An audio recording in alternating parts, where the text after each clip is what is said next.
नियम लागू केले की काय नेमकं म्हणणं आहे? तुमची प्रतिक्रिया काय यावर? हे मराठे मुंबईत जाणार आहेत म्हणूनच यांनी मुद्दाम सरकारनं हे केलंय. याच्यात काय झाकून ठेवण्यासारखं काहीच नाही. हे सत्तेच देशापुढे उघडं पडलंय. परंतु सरकार विरोधात रोष याच्याचमुळे जातो. याचं कारणच खरं आहे की लोकांनी यांना सत्तेवरती बसवलंय, मराठ्यांनी यांना सत्तेवरती बसवलंय आणि त्याच मराठ्यांना मुंबईत गोरगरिबांना येण्यापासून रोखणं म्हणजेच रोष वाढण्याचं कारण फक्त सरकार आहे. म्हणजे कायदा हातात आम्ही देतोय, तुमच्या सत्ता आम्ही तुमच्या हातात देतोय आणि तुम्ही त्याचा गैरवापर करताय. अरे लोक तुम्हाला निवडून याच्यासाठी देतात की कसल्याही परिस्थितीत आपण जर मुंबईला कुठे गेलो तर आपले माणसं, आपलं सरकार बसले तिथं, आपले फडणवीस, आपले शिंदे, आपले दादा बसलेत तिथं, म्हणून लोक जातात. जे आपले म्हणून बसले तेच आपल्याला मुंबईत येऊ नको म्हणतात.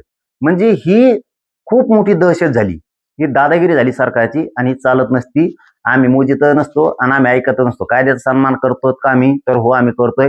आम्ही तुम्हाला अर्ज दिलाय परवानगीचा, तुम्ही परवानगी द्या नाही तर नका देऊ. याचा अर्थ नाही दिली तुम्ही तर कायद्याचा सन्मान तुम्हीच करत नाहीत.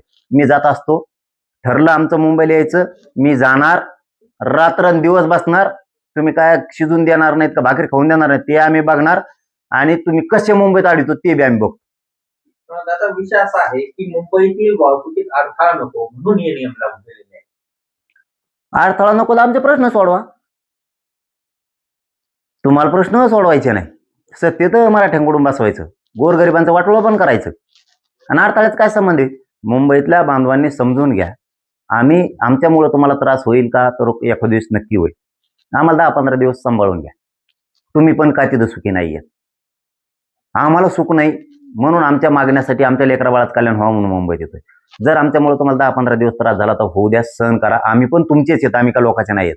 मुंबईत कोणी सुखी नाहीये, ना व्यावसायिक सुखी आहे, ना तिथं आगरी सुखी आहे, ना मासेमारी करणारा सुखी आहे, ना तिथला कोणचाच समाज सुखी नाही तिथं. ना तिथला मराठी माणूस मुंबईतला सुखी आहे, ना तिथला परप्रांतीय सुखी आहे, ना तिथं जैन मारडी सुखी आहे, ना तिथं दलित मुस्लिम सुखी आहे, ना तिथं मराठा सुखी आहे, ना तिथं ओबीसी सुखी आहे. कोण सुखी आहेत तुम्ही तरी? मग कोणाला सुख नाही तिथं यांच्यामुळं. आम्ही त्यांना नीट करायला यायला लागलो. जरा माज आहे त्यांच्या डोक्यात, मस्ती आहे जरा, ती जरा कमी करायला यायला लागलो. त्याच्यात तुमचं पण हित आहे, आम्ही तुमचं पण लेकरा बाळाचं कल्याणच होणार आहे. हा, एक गोष्ट करी, थोडा त्रास होईल तर आम्हाला सांभाळून घ्या, आम्ही गरीबाचे पोर आहेत, आम्ही न्यायासाठी तिथे यायला लागलो. मुंबईत मात्र येणार, जर ठरलं ना मुंबईत येणार वर्षावरच येणार. मग तर इथं बसू नका तिथं बसू नका, काय तुमच्या बापाची पेंडे होय, इकडे येऊ नको तिकडे येऊ नको. दादा तिथं लाऊड स्पीकर लावता येणार नाही आणि भडकाऊ भाषण बिलकुल करता येणार नाही एकच दिवसासाठी. आणि त्याने नाही केलं, आता नोटीस काढून त्याने, भाड खाऊ नाही तर काय, भाड खाऊच नोटीस आहे ना ती. तुम्हाला जमतं का तसे पाठायला? हे लोकांवर जुलूम नाही का अशा नोटिसा देणं, असा आदेश काढणं की मुंबईत येऊ नका, लाऊड स्पीकरत लावू नका आणि भाजी भाकरी करून खाऊ नका? मग काय खातू? दगड खातू किती झाले समुद्रात टाकलेली? कव्वाळू खातोय समुद्रात, काय खातू? भाकरी तुकडे तर खावा लागते ना करून, तुम्ही तर देत नाहीत लोकाला. म्हणा हे करू नको ते करू नको, मराठी सगळं करीत असते आणि यावेळेस मराठी मागे येत बी नसते, येत नसते. मला पुरा निर्णायक आंदोलन करायचंय. जर मुंबई ठरली तर माघारी येत नसतो. आणि कसे आडवे येतात, तुम्ही एकदा आमच्यावर हल्ला केलेला आहे, रक्ताचा चिखल केलेला आहे, फडणवीस डबल नादात पडायचं नाही बरं का या. आता आम्ही सावध आहेत हे ध्यानात ठेवायचं. आणि तुमच्यावर सगळ्याचा राग आहे, मग दलित मुस्लिमापासून शेतकऱ्यापासून सगळे व्यावसायिक वर्ग, व्यापारी वर्ग, नोकरदार वर्ग सगळे चिडलेले तुमच्यावर, हे ध्यानात ठेवा. मग तुम्ही दक्षिण मुंबई वगळता, आझाद मैदान वगळता इतर कुठेही तुम्हाला आंदोलन, निदर्शनं धरणं काही तुम्ही करू नका म्हणल्यावर आम्ही मग कुठं करीत असतो? बुळखंडात करीत असतो मग आम्ही, मग तर कुठं करीत असतो? दादागिरी करायची नाही. आम्ही आझाद मैदानला करणार, शिवाजी पार्कला करणार, वर्षापुढे बी करणार, सगळ्या दुनियात करणार आम्ही. हा, कुठं जिथं आम्हाला रोड दिसणार आम्ही तिथं करणार. तू काय करणार तर बघू त्या टायमाला. आम्ही मग रेल्वे बी नाही फिरून देणार, तुमच्या विमानं नाही उडून देणार. हा, सगळ्या रेल्वे पटऱ्या उखडून टाकीत असतो, मग आम्ही विमानतळ उखडून टाकीत असतो. होऊ दिस तुला, तू माझंच उतरायचंच ना एकदा, आम्ही सज्ज होणार आहेत. मग तुम्ही लोकांना वेटीस कम धरता रे? कशामुळे लोकांना तळपिता विनाकारण? आमचेच आरक्षण आमचंच रद्द करता, कशाला तळतळाट घेता लोकांचा? आणि मुंबईत येऊ नका, लोकांनी कसा झक मारायला मतदान केलं होय तुम्हाला? तुम्ही आमचे इथं आपले आहेत म्हणून तुम्हाला तिथं बसवले. आम्हाला मुंबईत कधी अडचण आली तुम्ही आमच्या मराठ्यांच्या लेकरा बाळाच्या मदतीला येतात म्हणून, तर तुम्ही दादागिरी करायला, गुंडगिरी करायला लागलात, तिथं दहशत पसरायला लागलात. एवढं सोपं समजता का? सत्ता काय आहे? सत्ता म्हणजे काय? 5 मिनिटं टिकून देणार नाहीत मराठी जर करायला लागले तर. 5 मिनिटं सत्तेचं शहाणपण जे चलत नाही म्हणतात ना, तुम्हाला सांगतो मराठ्या पुढे शहाणपण चलत नाही. तुम्ही तळपू नका बरं का. तुम्हाला सांगतो फडणवीस नाद लागू नका बरं का माया. तुम्ही खेळ खंडोबा करायचं काम करू नका पोलिसाच्या जीवावर. तुम्ही मुंबईत जाणार, तुमच्या सहकार्यांनी अर्ज केला म्हणून हे नियम लागू केलेत काय, असं तुम्हाला म्हणजे शंका आहे का तुमची? काय सांगा याची गरज आहे, त्यांना माहिती आहे. हे मराठीचे पोट्टे माया संगच 80-90 लाख पोरं येणार त्यावेळी जर मुंबईत निघालं. 5 टप्प्यात आंदोलन करणार आहे जर मुंबईचं ठरलं तर. 5 ते 6 कोटी मराठा नंतरच्या टप्प्यात येणार. घुसणारच आहेत आम्ही.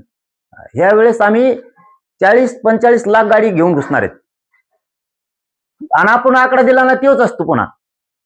आणि 5 टप्प्यात तुम्हाला 6 करोड मराठा मुंबईत घुसलेला दिसत. लय रागलेत मराठी, भयानक भयानक नाराज आहेत. यांनी आमचं आरक्षण असून रद्द केले, आमचे प्रमाणपत्र रद्द केले, आमचे गॅजेट असून दिले. मराठ्याचे खरबडून जागे झालेत सगळे, काना कोपरा मराठ्यांचा. तुम्हाला जड जाईल हा. तुम्ही उगत तराला लागू नका आणि विरांगारां मराठ्यांवरती अन्याय करू नका. तुम्ही काही नियम काढणार आणि इकडे बसू नका आणि तिकडे बसू नका आणि यावं लावलं आणि त्यावं लावलं. इथं शहाणपणा चालवून देत नसतो आम्ही. तुम्ही गोडीत आमचे प्रश्न मार्गी काढा. आमचं जे हक्काचं आहे कायदेशीर आहे ते आम्हाला पुरं द्या. आम्हाला काय हाऊस नाही त्या मुंबईत यायची. पण तुम्ही नाही दिलं की एखाद्या वेळेस निर्णय 100% आता होणार आहे. तुम्ही मराठा आंदोलकांना आव्हान केलेलं आहे अंतरवालीत 29 तारखेला या आणि तुम्ही मुंबईत सुद्धा जाण्याचा इशारा दिला, म्हणजे नेमकं आंदोलन कुठं काय? नाही, मी आता थोडी सूट दिली. 29 ऑगस्टलाच होणार आंदोलन आंतरवालीत.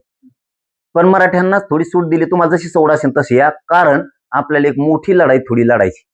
त्याच्यामुळं आंतरवालीत पण या टप्प्याटप्प्या नाही. 29ला असं काही नाही. याचा अर्थ काय 29ला येऊ नका म्हणत नाही बरं का. तुम्हाला याचं तर 29ला या सगळे, काही अडचण नाही. तुम्ही 30ला आले तरी चालतंय, 31ला आलं तरी चालतंय, 1, 2, 3, 4, 5, 8 तारखेपर्यंत केव्हा आलं तरी चालतं. तुम्ही 29 ते 8 पर्यंत तुम्ही केव्हा आला तरी चालतंय, काही अडचण नाही. मी काय एका दिवशी म्हणणार नाही. सभा असल्यावर एका दिवशी लागतो, दुसऱ्या दिवशी येऊन काय करायचं? ही काय सभा थोडी अमरण उपोषणाला बसलोय. रोज टप्प्याटप्प्यात तुम्ही आले तरी चालतंय, तुम्ही एका दिवशी आलं तरी चालतंय. पण 2दा सज्ज राहायचं आता. 2दा, एकदा 29 ऑगस्टला आंतरवालीकडं आणि मुंबईची तारीख जर ठरली ना भाऊ, हाय तेव्हा हलकीक मारायची, हाय त्या जिंकूनच माघारी यायचं. आता पुन्हा माघारी थोबाड दाखायचं नाही.